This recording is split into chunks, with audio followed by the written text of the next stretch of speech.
Welcome to the Ironic News Report. I'm Julianna Forlano. The U.S. government is preparing for a situation in Japan that could be deadly for decades. The White House says that now is the time for prayers, for patience, and for George W. Bush to finally learn the correct grammar. Nuclear. God's sake, it's nuclear, not nuclear. In the wake of Japan's nuclear crisis, China has pulled the plug on 20 new power plants. You can do this. You can just unplug them? Somebody called Japan. Meanwhile, in the U.S., Obama's top energy official said regulators should press ahead with approving new nuclear power plants. Why don't they just build one perhaps on the faults in California? Oh wait, they already have one there. Prozac, anyone? Prozac? WikiLeaks revealed that the Japanese government was warned years ago about the dangers at the now critical Fukushima plant. Japan did little to address the problems, but continued to give their country the big Fuku.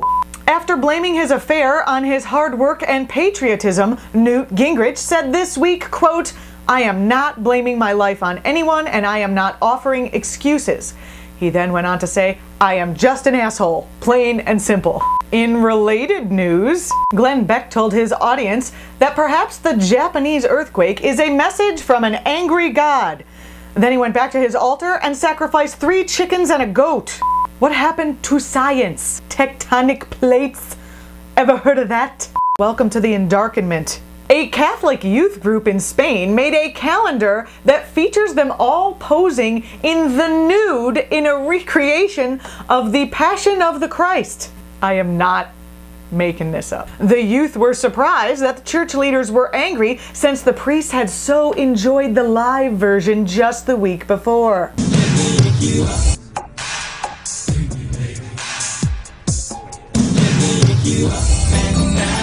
Also in molestation news, one of the 21 Philadelphia area priests charged with raping a child will likely have his attorney's fees covered by the archdiocese. Okay, I will never again feel guilty about, stealing money from the collection plate. The priest's defense team is saying that the victim's statements can't be trusted because he has led a troubled life.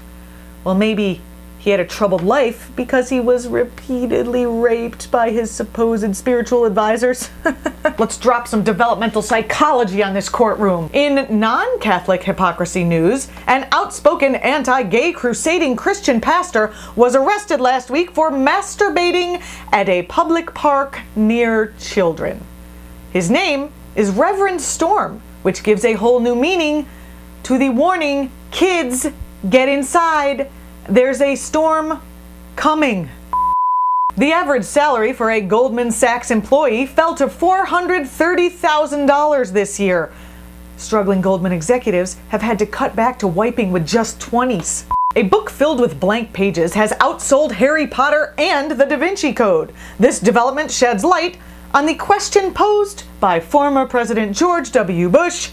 Is our children learning? Is our children learning?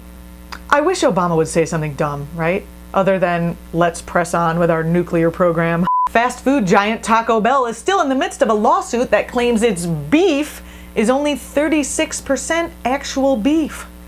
Also in the lawsuit, their Fiesta Taco Salad, which apparently is only 12% Fiesta. Detroit may soon be getting an $80,000 RoboCop statue. It will likely be built right next to their $2 million Museum of Bad Ideas. Finally this week, 1 million prescriptions for generic OxyContin were filled last year in New York City alone. This suggests that either 1 in every 8 residents is on this narcotic or Rush Limbaugh still lives here.